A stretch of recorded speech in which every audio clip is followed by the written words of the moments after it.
Tell me what your life was like before you died.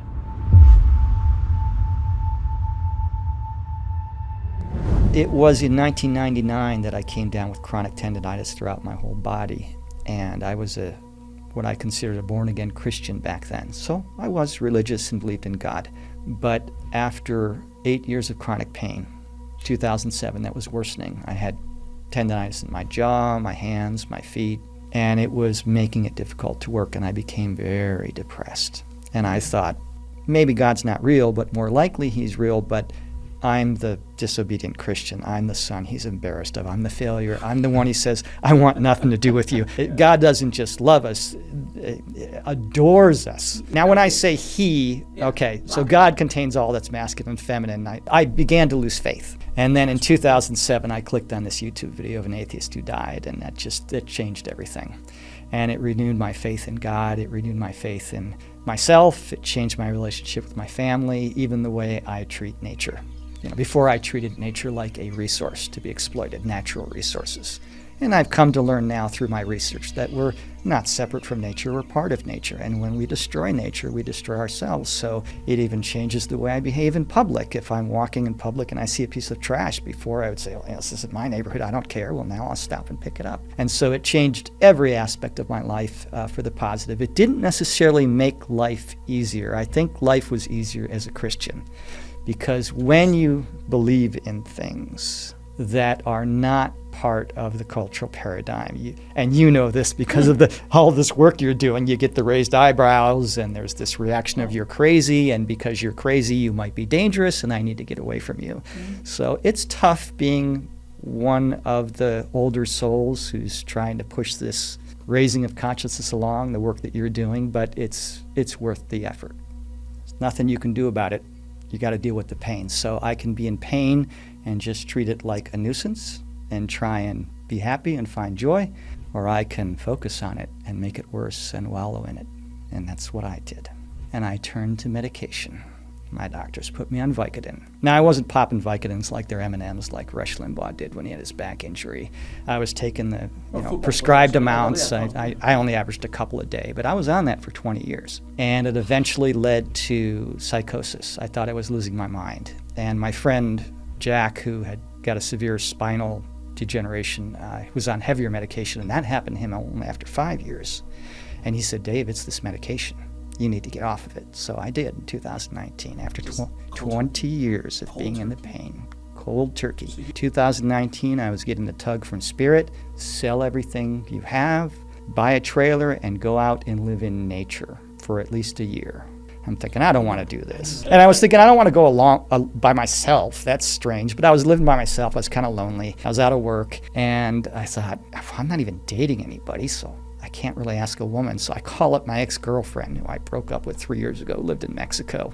And I said, hey, you want to quit your job and live in a trailer with me for a year and see the United States? And she goes, okay. And of course, we fell in love on that trip. And we got married, and she's an angel of a woman. And I later found out that I was supposed to be a teacher and an author and help this great awakening that's happening now with humanity. And if I wasn't on track, she was my backup plan to come in. And then, of course, I helped her, too, because she was in a job that was getting more and more stressful as an accountant. And she was being so overworked. They had 4 accountants, and one quit because there was too much work, so they gave the work to the 3 that remained, and another one quit, and they gave the work to, and she was getting physically ill and vomiting. And so I took her away from all that. I had some savings. So we helped each other, and amazingly, about 6 months after I stopped the Vicodin, the pain levels went way up at first, and then they normalized. And then about 6 months into this, being out in nature, I started feeling a little better. I started using my mobility scooter less and less. I mean, I couldn't be on my feet for more than 10 minutes. I'd have to use my mobility scooter to go to Walmart. I thought one day, well, I'm going to try walking a mile, which would normally cause 2 weeks of pain, and there was no pain. And then a couple days later, I walked 2, and then 3, and then 5, and then 7. And at 7, it started hurting. I backed off, and basically my body healed. I still have a little pain now and then, but I can work all day in the yard, and I can walk 5 miles without a problem. I had a miraculous healing. Yeah, it was wonderful. When I got out of California, I got out of the big city, and I think there was a negative vibration where I was living, and just being out in the country, that changed things. So I really don't understand the whole thing. I'm just grateful every day of my life to be able to walk and not deal with pain every day. Just recently, my guides, they brought back an old memory. I have spiritual guides that speak to me on a regular basis, and they're really good with teaching me. And they're very matter-of-fact. They're sort of never judgmental. They're just very matter-of-fact. But I'm going through this rough time, and they said, wait till you see what's coming. I said, well, what does that mean? I was 17 years old. It's a long time ago, over 40 years ago. I was in a youth retreat, and this youth pastor was up there talking about this story, and he said, okay, this soldier is in this dark area. It's completely dark. He's injured, and he's hungry and cold and tired, can't see a thing, and he's with his sergeant. And the sergeant orders him, put this backpack on. And the backpack's empty. And he says, now start walking. He goes, well, I can't see where I'm going. He goes, start walking. We got to get back to base. So they start walking. And every time he trips on a rock, the sergeant orders him to pick it up and put it in the backpack. And he goes, why am I doing this, Sergeant? He goes, just keep walking. Do what I tell you. It's for your own good. And he's mad at this sergeant. He's being a jerk. Why do I have to go through this? I mean, we got to walk back. Why am I putting rocks in my backpack to make it heavier? They keep going. Now the backpack's full, and it's just a burden. They finally get back to base. The sun's coming up. He goes into his barracks, throws the backpack down by the side of his bed, and lays down. Wakes up the next morning, and he picks up the backpack to empty out the rocks, and they're gold. They're rocks of gold. And sometimes in life, we don't see the reason for the stuff we're going through until later. If it were not for my chronic pain, I would not have gotten together with this angel of a woman that I'm married to. My life would not have changed. I wouldn't have broken down. Sometimes you got to hit rock bottom to change, just like a drug addict going through the dark night of the soul and hitting rock bottom. The dance of consciousness is always one of 2 steps forward and 1 step back. And sometimes you got to take the step back. Consciousness learns through contrast. Matter of fact, that's what we're doing here on planet Earth. In the perfect environment of heaven, it's hard to change and grow.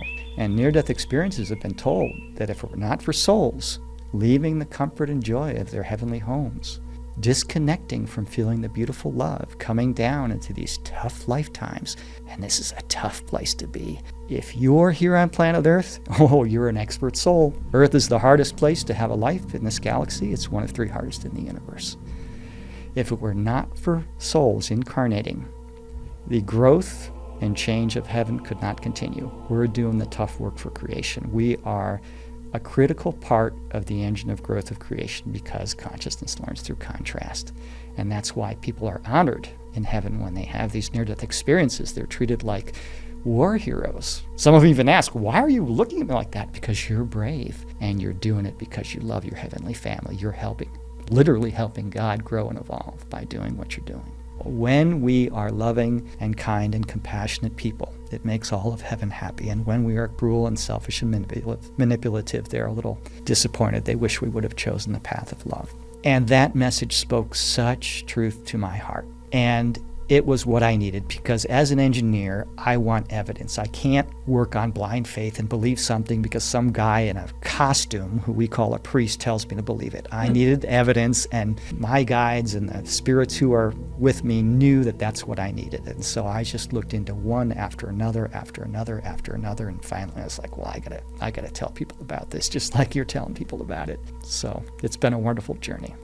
Well, at first, what I was trying to do is match these near-death experiences with my Christian faith, and it eventually became impossible because I would hear things like, well, this isn't your first time here. You have many lifetimes. And of course, that should have been obvious because it's in the Bible. Jesus said John the Baptist was Elijah. So, it's in there. But the pattern was always the same. I would hear something, I would learn something new from these experiences, and I would say, no, this can't be true, and slowly I would accept it, and just as I was getting comfortable, they'd give me the next thing to take on. So the first one was like multiple lifetimes. I'm a spiritual counselor, and so now somebody comes up on the screen and I get flashes about their life. Not always, but I see things, and so now it's just a normal part of my life. My guides who speak to me on a daily basis and psychic things and things like that, and just recently the psychic stuff saved my life. I was told to get out of the house where I was because I was in danger, and it turned out it was true. So it just became a normal part of my life. But it's the same process. It's still happening today. I deny it, and then I get evidence, and I finally accept it. A few of these near-death experiences are shown, glimpse of the future. And one of the things they said is there's going to be a new kind of politician in the future, and they're going to be gentle and soft-spoken and rule from love and compassion, and they won't even call their opponent an opponent. They'll call him a colleague, and they'll say things like, well, Jim has these ideas, and,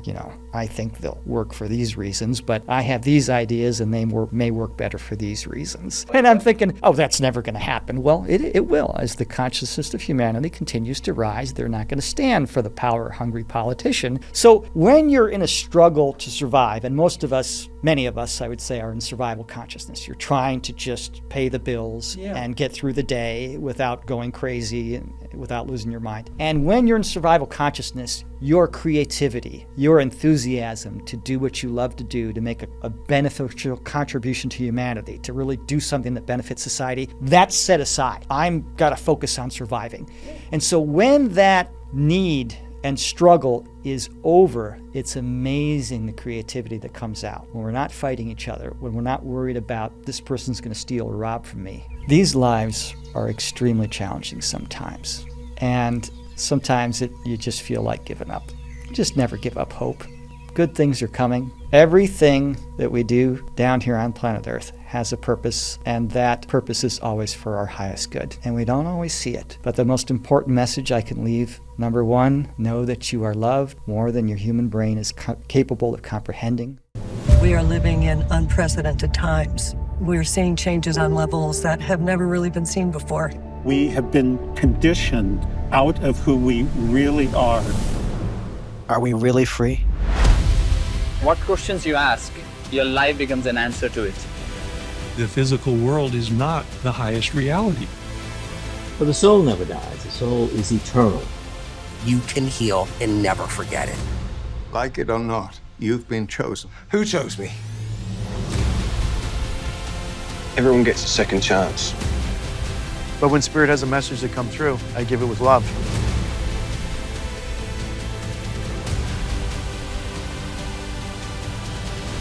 We love you.